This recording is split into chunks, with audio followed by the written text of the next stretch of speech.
ഞാൻ വളരെയധികം ഹാപ്പിയാണ് ഈ ഒരു ഗസ്റ്റിനെ ഇൻവൈറ്റ് ചെയ്യാൻ വേണ്ടിയിട്ട്.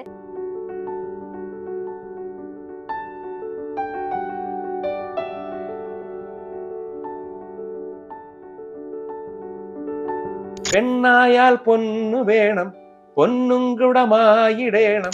അതൊന്നൊന്നു പഠിക്കുക. ഞാൻ അങ്ങനെ ഒന്നൂടെ പഠിക്കും. ഇതാരാ പടമാണ്? MG ശ്രീകുമാർ കറക്റ്റ് ആയിട്ട് പാടും. MG ശ്രീകുമാർ മാത്രം പാടിയാൽ മതി. മമ്മൂട്ടി ആദ്യമായിട്ട് പാടിയത് കുട്ടികളുടെ പാട്ടാണ് ഞങ്ങളുടെ. ആണോ? അതേതായിരുന്നു? അന്ന് ഇതുപോലെ സ്പൂളില് 4 ട്രാക്ക് സ്പൂളിലാണ് ചെയ്യണത്.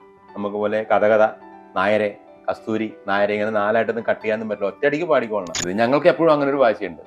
ഇന്ന് ശോക രാഗങ്ങളൊക്കെ വരുമ്പോ അത് എടുത്തിട്ട് ഹാപ്പി ആക്കുക, ഹാപ്പി രാഗങ്ങളൊക്കെ എടുത്ത് ശോകമാക്കുക. ഇങ്ങനെയൊക്കെ ഞങ്ങൾ കുസൃതികളെ കാണിച്ചിട്ടുണ്ട്. ഇത് കേട്ടപ്പോ തന്നെ കടൽ കടന്ന് ആ കറക്റ്റ് ലൈവ് എന്ന് പറഞ്ഞാൽ ഒരു സിനിമയ്ക്ക് എന്താണ് ആ പാട്ടിലെ ആവശ്യം, അതാ ആറ്റിറ്റ്യൂഡ്, ഓരോ പാട്ടിന്റെ ആറ്റിറ്റ്യൂഡ്. എന്നാലേ ഡയറക്ടർമാർക്ക് ഇഷ്ടപ്പെടുള്ളൂ. ദിലീപിന്റെ അടുത്ത് ചെയ്യുമ്പോഴുള്ള ചെറിയൊരു പ്രശ്നം എന്ന് പറഞ്ഞാൽ നമ്മളെ ഇട്ട് കസക്കി കളയും. ഒരു മാതര ട്യൂണൊന്നും ഇഷ്ടപ്പെടില്ല. കണ്ണിലുണ്ണിയാണേ കണ്ണനാണേ, കൊച്ചു കൊമ്പനാണേ വമ്പനാണേ. ഒരെണ്ണവും ഹിന്ദി പടമാണ്, പിന്നെ ഒരെണ്ണം തേന്മാങ്കുമ്പത്താണ്. അപ്പൊ ഞാൻ അമ്മമ്മക്കളെ വായാടി. അപ്പൊ ഞാൻ അമ്മമ്മക്കളെ വായാടി എന്നുള്ള ആ വരി എഴുതിയത് ഗിരീഷ് അല്ല, അത് പ്രിയദർശനാണ്.